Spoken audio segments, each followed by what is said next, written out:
He had survived places where one wrong breath could cost a man his life. He had crossed deserts in the dark, stepped out of helicopters into unknown territory, and carried wounded brothers through smoke and gunfire without letting fear show on his face. But on the coldest night of that winter, active-duty Navy SEAL Nathan Carter opened the front door of his quiet house in coastal Virginia and found a life he had never been trained to save. A pregnant German shepherd was lying on his porch. She was thin, soaked from freezing rain, and so exhausted that when she lifted her head, it looked like even that small movement cost her everything she had left. Her ribs showed beneath her matted coat. Her eyes were watchful, guarded, and strangely calm, as if she had chosen this porch after a long and desperate search and had decided that whatever happened next would happen here. Nathan stood in the doorway with the porch light behind him and the wind cutting around his shoulders. For a few seconds, he did not move. He had seen fear before. He knew the difference between panic and surrender. This dog was not panicking. She was waiting. Before we go deeper into Nathan and Sierra's story, tell us in the comments where you are watching from today. And if you believe stories about loyalty, second chances, and the quiet miracles that animals bring into human lives deserve to reach more people, consider subscribing and staying with us. Because by the end of this story, you may see the word rescue a little differently. Nathan Carter was 37 years old, though most people guessed older when they saw his eyes.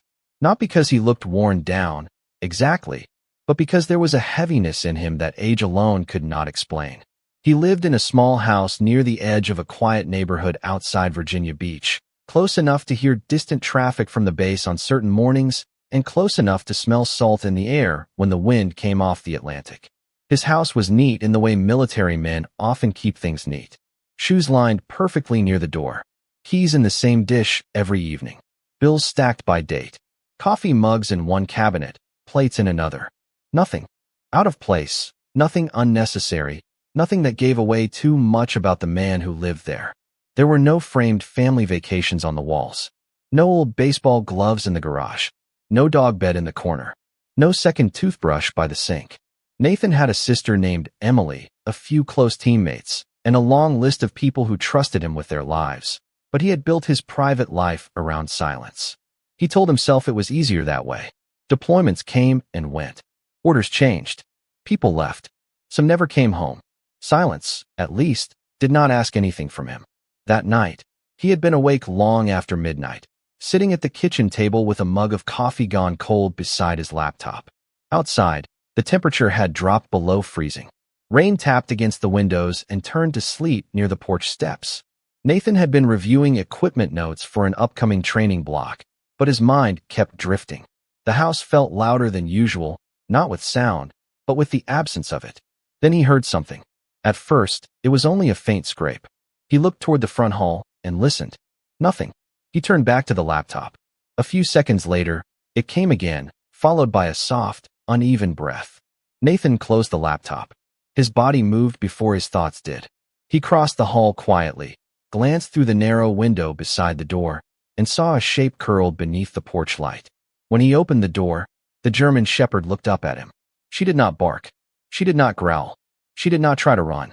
Her ears twitched toward the sound of his voice when he said, very softly, "Hey, girl, what happened to you?" The dog's belly was round and low. She was close to giving birth. Nathan saw it immediately. He also saw the raw patches on her paws, the scratches along one shoulder, and the way she held her body like she had been moving for miles. She was cold, hungry, and completely alone. Nathan stepped onto the porch and crouched a few feet away, making himself smaller. He had never owned a dog as an adult. There had been a mutt when he was a kid, a brown and white stray his mother used to feed behind their old house in North Carolina. But that was years ago, before the Navy, before deployments, before life had sharpened him into someone who could stay calm in almost any situation. The German shepherd watched him with dark brown eyes. "I'm not going to hurt you," he said. Her tail moved once against the wet wood. Not quite a wag. More like a question. Nathan went inside, grabbed an old blanket from the hall closet, and came back out. He moved slowly. When he draped the blanket near her, she flinched, then settled when he did not reach for her too quickly. He could see her shivering now. Her breath came in small clouds. "All right," he whispered. "Let's get you warm. One step at a time." He did not drag her. He did not force her. He opened the door wider and waited. After a long moment, the dog pushed herself up. Her legs trembled. Nathan felt something twist in his chest as she took one careful step, then another, and crossed the threshold into his house. The moment she entered, the place changed. Nathan did not understand it then. He only knew that his clean, quiet hallway suddenly held another heartbeat. He led her to the laundry room, where the floor was warm from a small vent, and laid down towels and the old blanket. He placed a bowl of water nearby and found a little plain chicken in the refrigerator. She ate slowly at first, then faster, as if remembering hunger all at once. When she finished, she looked at him again. Nathan sat on the floor several feet away, his back against the dryer, and rested his forearms on his knees. "You picked a bad night to be outside," he said. The dog lowered her head onto the blanket, but kept her eyes on him. "You should have called animal control right away. That would have been reasonable. That would have been the practical choice."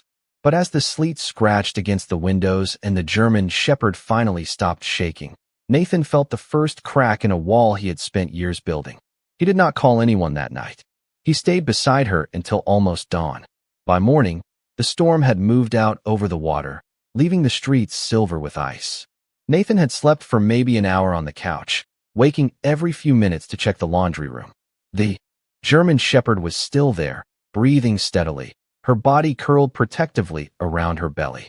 At 7:12 a.m., Nathan called the nearest veterinary clinic that had an emergency line. The woman who answered listened as he explained the situation, then told him to bring the dog in as soon as he safely could. Nathan found a leash in a plastic bin in the garage, left behind by the previous owner of the house. The dog hesitated when he clipped it to her collar, but she did not resist. At Bayside Animal Clinic, Dr. Sarah Mitchell met them at the side entrance. She was a woman in her early 40s with kind eyes, practical shoes, and the calm authority of someone who had delivered bad news and good news in the same room many times. "She's pregnant," Nathan said, though it was obvious. Dr. Mitchell nodded and knelt in front of the dog. "Yes, she is. And close. What's her name?" Nathan paused. "I don't know. She showed up last night." The veterinarian glanced at him, then back at the dog. "You brought her in from the cold?" "She was on my porch." "Then she chose well." Nathan did not know what to say to that. They scanned for a microchip. Nothing came up. Dr. Mitchell examined the dog carefully, checked her temperature, listened to the puppy's heartbeats, cleaned the small cuts on her paws, and gave Nathan a list of things he would need if he planned to keep her even for a few days. "She's underweight," Dr. Mitchell said, "but the puppies sound strong. She needs rest, food, warmth, and no stress. A shelter would take her, but honestly, a busy shelter is not ideal this close to delivery. Do you have space?" Nathan looked through the exam room window toward the German Shepherd. She was standing near the door, staring at him as if he was the only familiar thing in the world. "I have space," he said. "Are you sure? A pregnant dog is not a small responsibility." Nathan almost smiled. "I've handled responsibility before."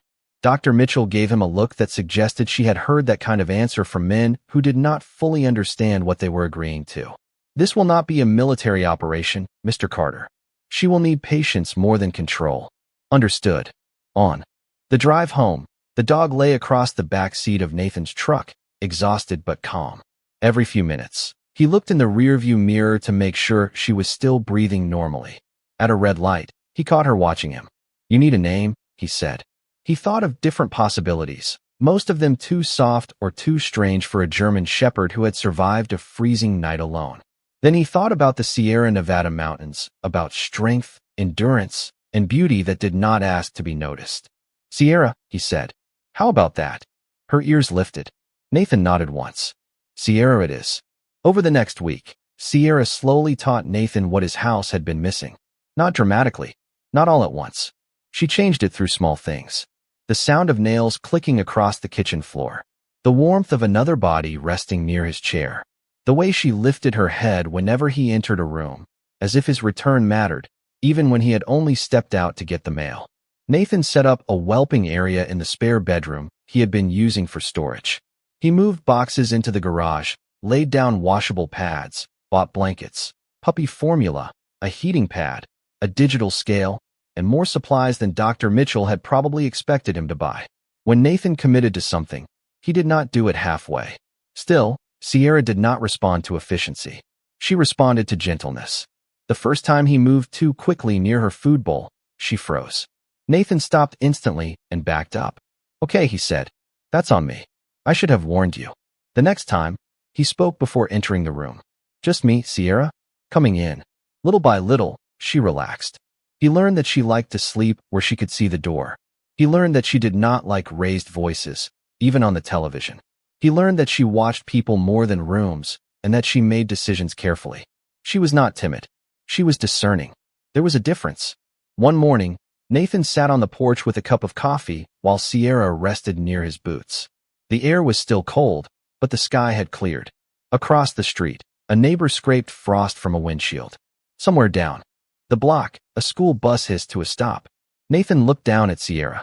"You know, I have led teams through worse conditions than this, and I still don't know if I'm doing this right." Sierra blinked at him. He laughed quietly. The sound surprised him. It had been months since he had laughed alone and not felt foolish doing it. That afternoon, his sister Emily came by. Emily Carter was 3 years younger than Nathan and one of the few people who could read him without asking permission. She worked as a high school counselor in Norfolk, had 2 teenagers, and carried herself with the gentle exhaustion of someone who spent her days helping other people survive their emotions. When Nathan opened the door, Emily looked past him and froze. "You have a dog." "Temporarily," Nathan said. Sierra stood behind him, watching Emily with interest. Emily stepped inside slowly. "Nathan, that dog is very pregnant." "I noticed." "You noticed? That's your answer." "I took her to a vet. I have supplies. There's a plan." Emily stared at him, then began to smile. "Of course there is. You made a birth plan for a dog you met 6 days ago. She needed one." The smile softened. Emily looked from Sierra to Nathan and back again. "And what did you need?" Nathan frowned. "What does that mean?" "Nothing," she said. "Forget I asked." But he did not forget. That was the thing about Emily. She could place a sentence in a room and leave it there until Nathan tripped over it later. Sierra approached Emily carefully, sniffed her hand, and allowed one gentle stroke along her shoulder. Emily's eyes filled unexpectedly. "She's beautiful," she whispered. "Her name is Sierra?" Emily looked up at him. "You named her?" Nathan said nothing. "Temporarily," Emily repeated, but now there was laughter in her voice. 3 nights later, Sierra went into labor. Nathan had faced emergencies before, but this was different. There was no radio call, no tactical plan, no team moving in formation around him. There was only a restless dog, a quiet room, and life arriving one fragile breath at a time. He called Dr. Mitchell, who talked him through what to watch for. Emily came over with coffee, towels, and the kind of steady presence Nathan did not realize he needed until she was there. "You're pale," Emily whispered as Sierra shifted inside the whelping box. "I'm fine." "You are not fine. You look like you're about to negotiate with God." Nathan shot her a look. "Not helpful." "Then breathe." So he did.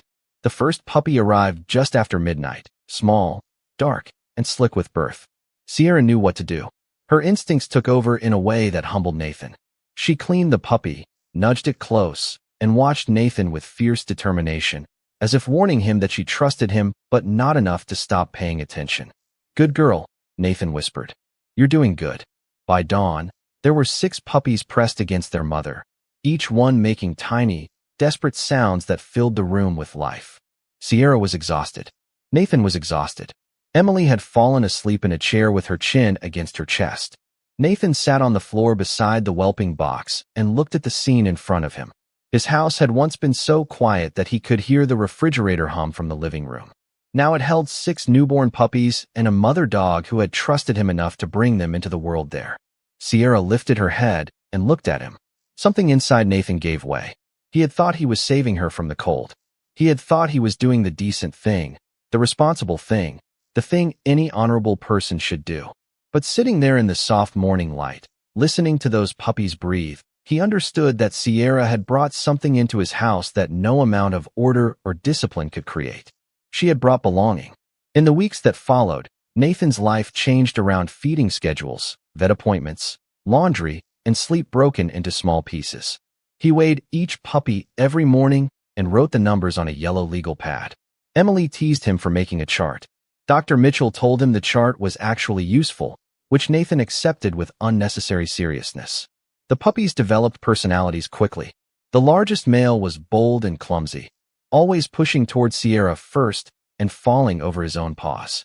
Nathan named him Chief, mostly because Emily said he strutted like he owned the house. A small female with a white patch on her chest was quieter and cleverer than the others. She became Scout. There was River, who slept through almost anything, and Maverick, who did not. There were two smaller females, Hope and Willow, who often curled together under Sierra's chin. Nathan had not planned to name them, but one evening Emily found him sitting in the spare room, calling each puppy by name while he checked their weight. "Temporarily," she said from the doorway. Nathan did not look up. "Don't start." Sierra watched the exchange with calm approval. As the puppies grew, Nathan found himself talking more. Not in long speeches, just little comments throughout the day. He told Sierra when he was making coffee. He told the puppies they were terrible at walking. He told Chief that chewing the leg of a laundry basket was not a career path. He told Hope she was braver than she looked. The house answered him now, not with words, but with movement, sound, warmth, need. One evening, after a long day at the base, Nathan came home later than usual. He was tired in a way that settled deep behind his eyes. Training had been hard. A younger sailor had made a mistake that could have gone badly, and Nathan had spent hours replaying it in his head. He parked in the driveway, sat behind the wheel for a minute, and braced himself for the usual emptiness. Then he opened the front door. Sierra was waiting in the hall. Her tail moved slowly at first, then faster. Behind her, the puppies tumbled over each other, still unsteady but determined to greet him. Nathan stood there with one hand on the doorknob, unable to speak. No one in that house cared what he had done wrong that day. No one asked for an explanation. No one needed him to be impressive. Sierra simply pressed her head against his thigh, and Nathan lowered his hand into her fur. "I'm home," he said, and for the first time in years, the words meant something. A month after Sierra arrived, Dr. Mitchell called Nathan with news. "We may have found part of her history," she said. Nathan was standing in the kitchen, watching Scout chase her own tail with great seriousness. "What do you mean?" A local animal support group had a missing report from earlier this winter. Female German Shepherd, pregnant, no chip, estimated 4 years old. The description matches Sierra. There may have been a family looking for her. Nathan went still. He had known, in theory, that Sierra might have belonged to someone. A dog like her did not come from nowhere. But theory was easier than reality. Reality settled in his chest with a weight he did not like. "Did they abandon her?" he asked. "It does not look that simple," Dr. Mitchell said gently. "The report says the family had to move suddenly because of a medical emergency. During the transfer to a temporary foster, Sierra slipped her lead and disappeared. They searched for weeks. The original owners are now out of state, but they have been asking for updates through the organization." Nathan looked toward Sierra. She was lying near the window, calm and unaware that humans were discussing the shape of her life. "What do they want?" he asked. "Right now, they want to know if she's safe. And if you're willing, they would like to speak with you." Nathan thanked her and ended the call. For the rest of the day, he moved through the house as if the floor had shifted slightly beneath him. He fed the puppies. He cleaned a room. He let Sierra outside. He did everything he was supposed to do. But a question followed him from room to room. What if loving someone meant letting them go? That evening, Emily came over. Nathan told her everything while they stood in the kitchen. She listened without interrupting. "You look like someone just handed you a live grenade," she said softly. "It feels like that." "Nathan." He looked at her. "Do the right thing for Sierra. Not the easiest thing for you." The words landed hard because they were true. Nathan had spent his life choosing duty over comfort. But this was not combat. This was love, and love had a way of making duty feel personal. 2 days later, Nathan agreed to a video call with Sierra's former family. Their names were Mark and Laura Bennett. They had lived in Chesapeake with their 12-year-old daughter, Grace, until Laura's father in Ohio became seriously ill. In the chaos of moving, arranging care, and trying to keep life from falling apart, Sierra had been placed briefly with a foster volunteer. On the second day, frightened by construction noise, she bolted. By the time anyone found a possible sighting, she was gone.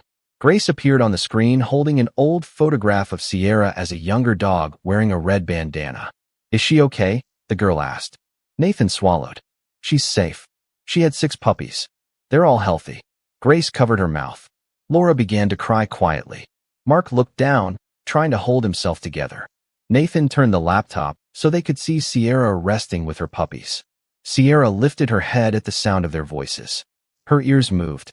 She stood slowly and came closer to the computer. Grace whispered, "Sierra?" The dog's tail moved.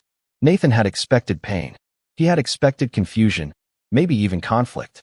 What he did not expect was gratitude. Laura wiped her face. "Thank you," she said. "We were so afraid she had died out there." Mark nodded. "You saved her." Nathan looked at Sierra. She did a lot of saving herself. They talked for almost an hour. The Bennetts explained that their situation in Ohio had become permanent. Laura's father needed long-term care. Their rental did not allow large dogs, and their finances were stretched thin. They had spent weeks grieving Sierra, imagining every terrible possibility. Now, seeing her alive and safe, they were overwhelmed. At the end of the call, Mark said, "Mr. Carter, we love her. We always will. But it looks like she found the person she needed. If you are willing to keep her, we would feel peace knowing she is with you."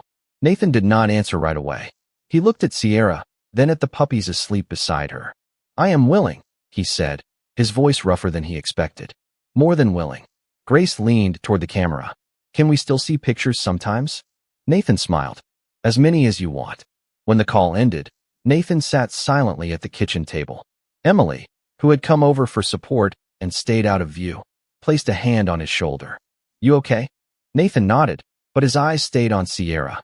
"I thought I might lose her today. And instead," he let out a slow breath. "Instead, I learned she had more people who loved her than I knew." Emily smiled. "That's not a bad thing." No, Nathan thought. It was not. Sierra's past did not threaten what she had become to him. It made her story richer. She had been loved before. She had been lost. She had survived. And somehow, on a freezing night when Nathan had been lonelier than he was willing to admit, she had found his door. A few weeks later, Nathan received the message he had been expecting. A deployment was coming. The details were not something he could share, even with Emily, but the meaning was clear. He would be gone for weeks, possibly longer. In the past, the message would have triggered a familiar sequence. Prepare gear, review plans, lock the house, leave. He was good at leaving. He had practiced it for years. This time, leaving felt like tearing something. Sierra sensed the change before anyone else. As Nathan packed in his bedroom, she lay in the doorway watching him place items into a duffel. Her eyes followed every movement. The puppies, now old enough to explore the hallway, climbed over his boots and chewed the straps of his bag until he moved them gently aside. "Not helpful, Chief," Nathan said. Chief barked once, as if offended. Nathan tried to smile, but Sierra was still watching him. He crossed the room and sat beside her on the floor. "I have to go for a while," he said quietly. "Emily will be here. Dr. Mitchell will check on you. You're safe." Sierra rested her head on his knee. Nathan placed his hand on her back and felt the slow rhythm of her breathing. He had promised many people he would return. Some promises were spoken before missions. Some were written in letters. Some lived silently between teammates who knew there were no guarantees. But this promise felt different because Sierra could not understand the reasons. She only understood absence. "I'll come back," he whispered. Emily moved into the guest room during his deployment. Her teenagers visited on weekends, delighted by the puppies, and Dr. Mitchell stopped by often enough that Sierra began greeting her like family. Nathan's house, which once seemed designed to keep the world out, became a place people entered with groceries, towels, laughter, and updates.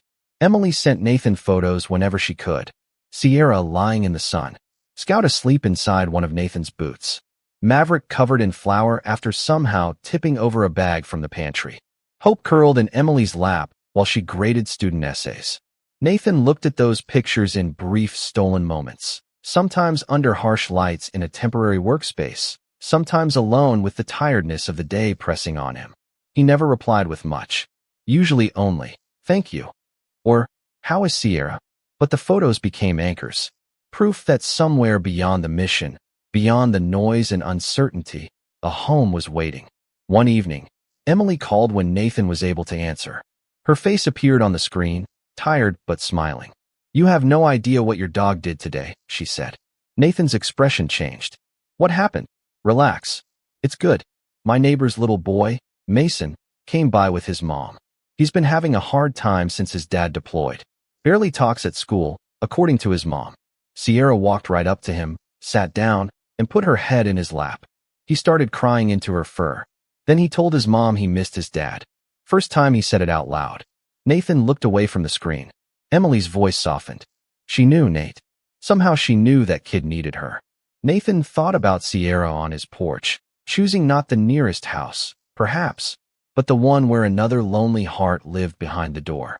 Yeah, he said quietly. She does that. When Nathan finally returned, it was late afternoon. Emily knew the date, but had not told him exactly what she planned. She wanted him to walk in and feel it. The house smelled like coffee, dog shampoo, and something baking in the oven. The puppies were bigger now, all legs and ears, tumbling over each other in the living room. Sierra was near the front window when Nathan's truck pulled into the driveway. She stood. Emily watched from the hallway as Sierra's whole body changed. Her ears rose. Her tail lifted. A sound came from her throat, not a bark exactly, but a deep, trembling whine full of recognition. Nathan opened the door. Sierra ran to him. He dropped his bag before it cleared the threshold and knelt just in time for her to press into him with all the force of weeks of waiting. The puppies swarmed around them, barking, jumping, nipping at his sleeves. Nathan buried one hand in Sierra's coat and closed his eyes. I told you, he whispered. I told you I'd come back. Emily turned away for a second, pretending to check the oven because her eyes had filled. That night, after dinner, Nathan sat on the porch with Sierra beside him. The puppies played in the yard under Emily's supervision, chasing each other through patches of late winter grass. The air was cold, but not cruel like the night Sierra arrived. Do you ever wonder why she picked your porch? Emily asked. Nathan looked down at Sierra. Every day. And I think she was looking for safety. Emily waited. Nathan rubbed Sierra's shoulder. And maybe I was too. I just didn't know it. The words surprised him, but once spoken, they felt true. In the months that followed, the puppies grew strong enough to find homes. Nathan struggled with that part more than he expected. He had known from the beginning he could not keep all six. His house had been transformed, but it was still one man's house, and 6 growing shepherd mixes would turn it into chaos. Dr. Mitchell helped screen families. Nathan insisted on meeting each one. Emily told him he was more intense than most adoption agencies. Nathan told her he was being responsible. She told him there was a difference between responsible and interrogating a man about fence height for 20 minutes. Chief went to a retired Marine and his wife, who lived on 5 acres outside Suffolk. Scout went to a search and rescue volunteer who recognized her intelligence immediately. River went to a family with 3 gentle children and a pond he would probably fall into at least twice. Maverick went to a young police officer who laughed when Nathan warned him about mischief and said, "Sounds like we'll understand each other." Hope and Willow went together to a widow named Mrs. Alvarez, who had recently lost her older dog and cried when both puppies climbed into her lap at once. Each goodbye hurt. Nathan did not show it openly. He handed over folders with vaccination records, feeding notes, and carefully typed instructions. He shook hands. He made people promise to send updates. But after the last adoption, when the house became quieter again, he stood in the spare room looking at the empty blankets and felt grief settle over him. Sierra came to his side and leaned against his leg. "I know," he said. She looked up at him. "We did the right thing." Sierra stayed pressed against him, and Nathan realized she was not only grieving with him. She was reminding him that love did not become less real because it had to let go. Life found a new rhythm after that. Sierra remained with Nathan, no longer a frightened, expectant mother, but a confident dog with a calm wisdom that people noticed immediately. She followed Nathan through the house, rode beside him in the truck, and slept near his bedroom door every night. She still disliked sudden loud noises, and Nathan still warned her before storms by turning on soft music and sitting nearby. The Bennetts received photos every month. Grace sent Sierra drawings, usually with hearts around her name. Nathan saved every one in a folder. He told himself it was for Sierra's records, but Emily knew better. One spring afternoon, Dr. Mitchell called Nathan with a request. "There is a veterans support event next weekend," she said. "They're focusing on transitions, isolation, and service animals. I told one of the organizers a little about Sierra. They wondered if you might be willing to share your story." Nathan almost said no before she finished. "I'm not a speaker," he said. "You don't have to perform. Just tell the truth." The truth is not always simple. That is exactly why it matters. Nathan looked across the living room. Sierra was asleep in a square of sunlight, her paws twitching as if she were running somewhere in a dream. "I'll think about it," he said. He did more than think. He avoided deciding for 3 days. Public attention made him uncomfortable. He had spent his adult life operating in teams where the mission mattered and individual stories stayed private. But everywhere he went that week, someone seemed to reflect Sierra's lesson back to him. At the grocery store, a man noticed Sierra's calm behavior and asked if she was a service dog. Nathan said no, just family. The man nodded and said, "Sometimes that's the service." At the clinic, Dr. Mitchell told him Mason's mother had asked whether Sierra might visit again because her son was still talking more after meeting her. Even Emily's teenage daughter, Lily, said, "Uncle Nate, people like you need to hear stories like that from someone who won't make it cheesy." Nathan finally agreed. The event was held in a community center near Norfolk. Folding chairs filled the room. American flags stood near the front. Coffee cooled in paper cups. Men and women of different ages sat with spouses, children, friends, and a few service dogs wearing vests. Some people looked comfortable. Others looked like they were only there because someone who loved them had insisted. Nathan understood that look. He stood near the front with Sierra at his side, one hand resting lightly on her collar. He had written notes on an index card but did not use them. "I am not here because I did something heroic," he began. "I am here because one night, I opened a door." The room became still. Nathan told them about the freezing rain, the porch light, and the pregnant German shepherd who did not bark or run. He told them about bringing her inside, naming her Sierra, and realizing that a house he had called peaceful had actually been empty. He did not dramatize it. He did not make himself larger than he was. If anything, he made the story smaller, and that made it feel more honest. "I used to think strength meant needing less," he said. "Less comfort, less help, less attachment. But Sierra taught me that sometimes strength means letting something matter. Sometimes it means admitting you were lonely before anyone else can say it for you." A few people looked down. One woman took her husband's hand. Sierra sat calmly beside Nathan, watching the room. "She came to me needing shelter," Nathan continued. "But she gave me a reason to make a home. And I think there are a lot of people walking around with clean houses, busy schedules, respected jobs, and no place where they feel truly known. Sometimes help does not arrive the way we expect.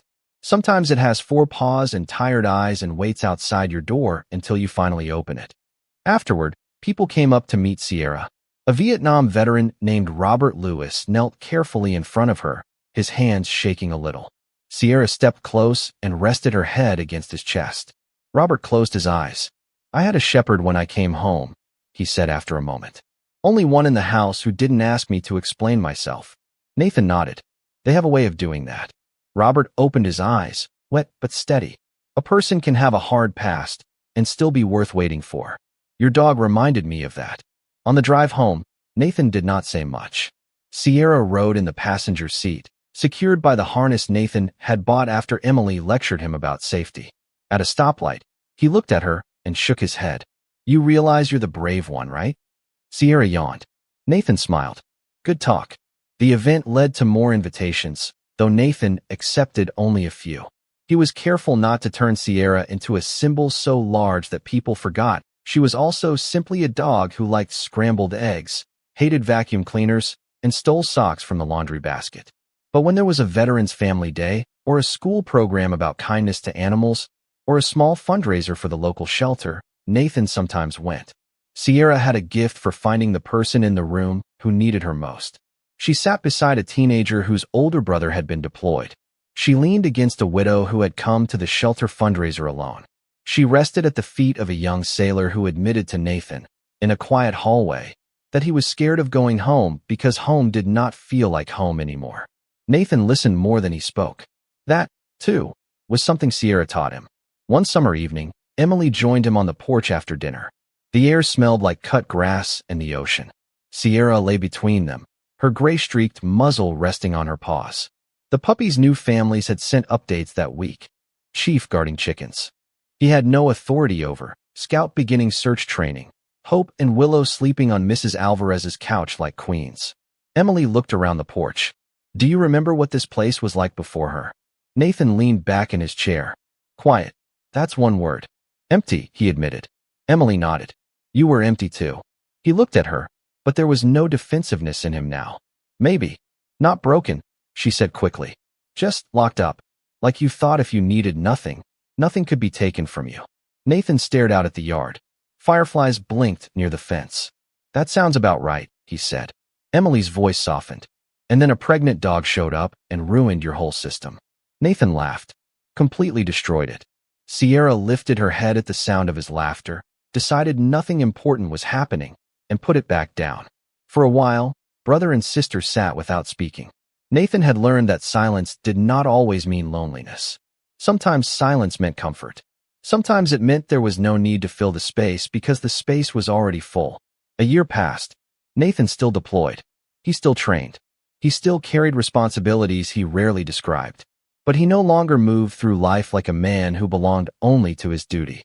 When he left, Emily and the kids stayed with Sierra. When he returned, Sierra waited by the window, and every reunion reminded him that home was not a guarantee. It was a gift that had to be received. The Bennetts visited once when they came through Virginia on their way to see old friends. Grace was taller by then. She knelt in Nathan's living room, and Sierra walked to her with gentle recognition. The girl wrapped her arms around the dog's neck and cried quietly, not because she wanted to take Sierra away, but because she was old enough to understand that love can change shape without disappearing. Laura hugged Nathan before they left. You gave her a beautiful life, she said. Nathan glanced at Sierra. She gave me one. That was the truth he carried. The change in Nathan also showed up in ordinary places where no one else would have known what to look for. Before Sierra, he used to come home from the base and move through the same routine without thinking. Boots off, keys in the dish, shower, reheated dinner, lights out. Now he paused at the door because Sierra was always there to meet him. He bought better food because Dr. Mitchell said her joints would need support as she got older. He kept a towel by the back door for muddy paws. He learned which treats she liked and which ones she accepted politely before hiding under the couch. Those details mattered because they were proof of a life shared. Nathan had spent years believing that care was something dramatic, something done in crisis, under pressure, when there was no other choice. Sierra taught him that care was also 1,000 quiet decisions made when no one was watching. It was filling the water bowl before she asked. It was turning down fireworks on the television because the sound made her nervous. It was leaving a porch light on when he came home late, not because he needed it, but because it reminded him of the night she found him. One afternoon, Mason, the little boy Sierra had comforted during Nathan's deployment, came by with his mother. His father was still overseas, and his mother looked worn thin in the way families of service members sometimes do when they are trying to be brave for everyone at once. Mason stood near the driveway with his hands buried in his hoodie pocket, staring at the ground. Sierra walked to him slowly and sat down without being called. Mason looked at Nathan. Does she remember me? I think she remembers how people feel, Nathan said. The boy knelt, wrapped both arms around Sierra's neck, and whispered something Nathan could not hear. Sierra stayed perfectly still. Nathan looked away to give him privacy, but the moment settled deep in him. He had seen trained dogs work. He had seen discipline and instinct save lives. But Sierra's gift was different. She did not perform. She simply stayed. After Mason left, Nathan sat on the porch and thought about the kind of courage it took to remain gentle after suffering. Sierra had been lost, hungry, frightened, and pregnant in the cold. She had every reason to mistrust the world. Yet when she found safety, she did not become hard. She became kinder. Nathan wondered how many people needed that lesson, including himself.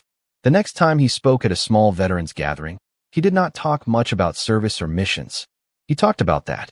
A lot of us learn how to survive, he said, with Sierra resting beside his chair. But survival can become a house with no lights on. You can be safe and still be shut down.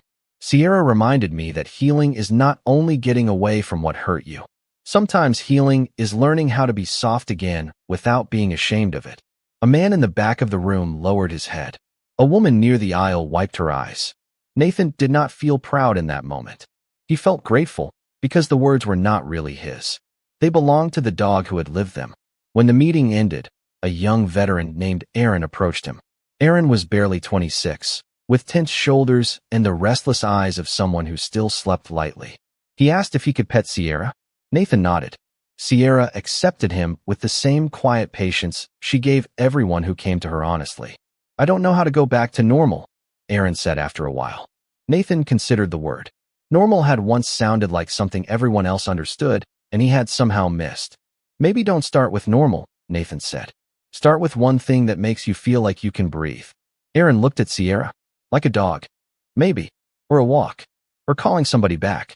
Or making your apartment feel less like a place you're hiding in. Nathan rubbed Sierra's shoulder. Home is built in small pieces. I learned that from her. Aaron nodded slowly, as if Nathan had handed him something practical enough to carry.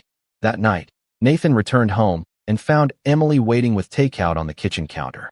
She had let herself in, as she always did now, and Sierra had greeted her like an honored guest.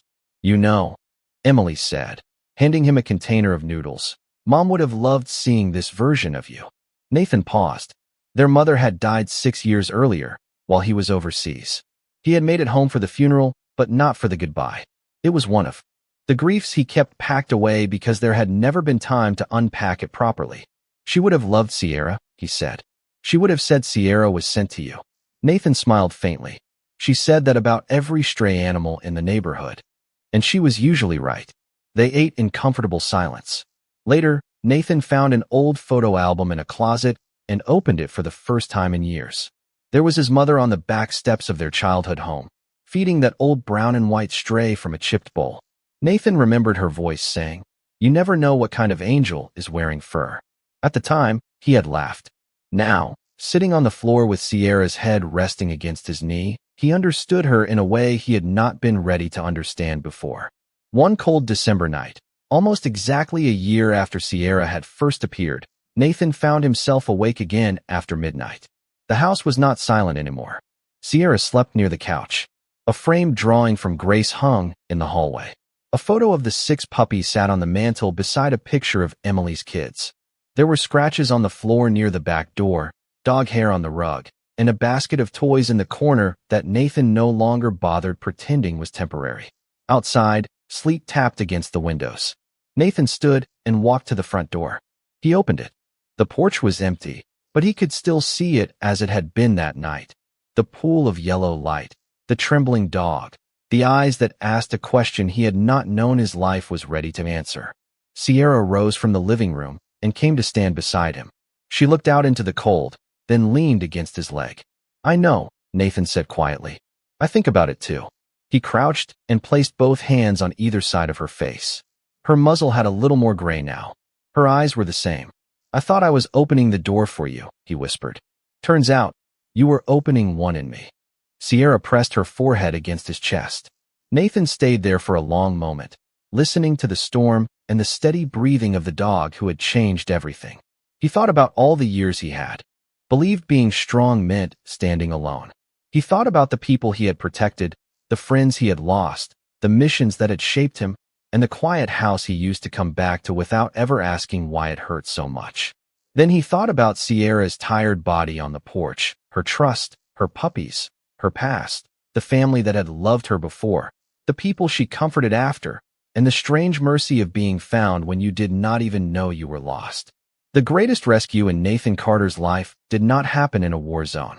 It did not come with medals, orders, or applause. It happened on a freezing night in Virginia when a pregnant German shepherd chose his porch and a lonely man chose to open the door. From the outside, it looked like Nathan saved Sierra, but everyone who knew them understood the deeper truth. Sierra gave Nathan something he had not known how to ask for. She gave him a reason to come home with his whole heart. She gave him a family not built by blood, but by trust. She gave him a porch filled with memory, a house filled with warmth, and a life that no longer ended at the edge of his own discipline. And Nathan gave Sierra what every living soul deserves when the world has been too cold for too long. He gave her safety. He gave her patience. He gave her a home. Maybe that is why stories like theirs stay with us. Because somewhere deep down, we all understand what it means to stand outside a door hoping someone kind is on the other side. We understand what it means to need shelter, even when we look strong. We understand that love does not always arrive loudly. Sometimes it arrives tired, wounded, and silent. Sometimes it asks for nothing except a chance. And sometimes, When we finally opened the door, we discover we were the ones who needed saving too. So after hearing Nathan and Sierra's journey, what moment touched your heart the most? Was it the night he found her on the porch, the morning her puppies filled his quiet house with life, the call with the family who had never stopped loving her, or the moment Nathan realized home was not a place he returned to, but a love that waited for him? Share your thoughts in the comments, because your stories and feelings help keep compassion alive. And if this story reminded you that loyalty, kindness, and second chances can change a life in ways we never expect, subscribe and stay with us for more emotional journeys about the incredible bond between humans and animals.